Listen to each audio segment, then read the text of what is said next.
Okay, I'm going to attempt to record this horizontally so I don't run the risk of turning it into a short. I'm looking a little frumpy here because I've got the slip lead double knotted slip lead that I have fed through the handle of Yogi's leash to create a hands-free setup. Good boy. So I can walk him and preserve my dexterity, like especially right now where I have to hold the phone. So, Yogi, around. Good. Good job, buddy. All right, so with Yogi, his guardian wants him to maintain more or less what's called a precise heel because she doesn't want him to tangle her up, make her fall, and get injured because she's probably like a little older than my dad. Sit. Good. Clock out. And I believe had some replacement surgeries in the past. So she's reporting that Yogi is pulling. Good. Yeah. Good.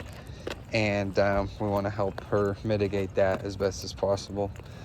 So, yeah, you can see that there's absolutely, good job. There's absolutely no tension on this leash whatsoever. If I were holding it, then I would just barely be pinching it around. Good.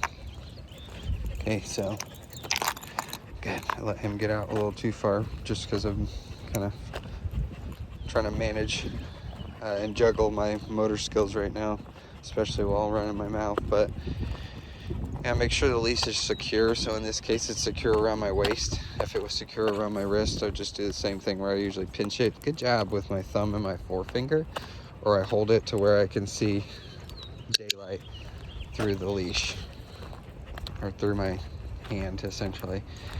And good job, buddy. Something that I'm also doing is that I've got my treat pouch. So when I give him food reinforcers, they're coming from all the way back here. I've got it right above my left butt cheek. Yogi, around. Good.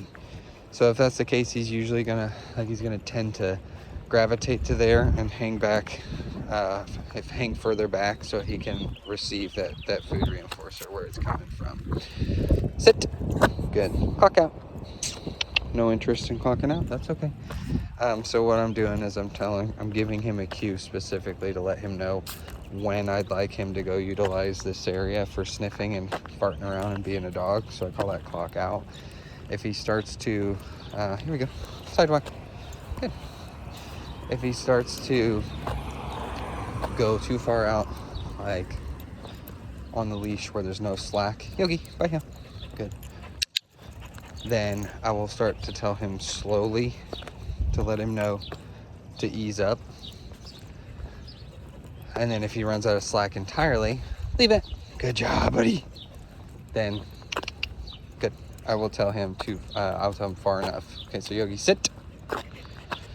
Clock out. Good job, buddy. You sniff that? Read the news. There you go. Good. Okay. Yep. So it kind of gets sloppy here and there, especially when I'm trying to multitask with the phone. But there's a couple of things that I wanted to kind of highlight in this regard. Yogi, touch. Good job, buddy. All right.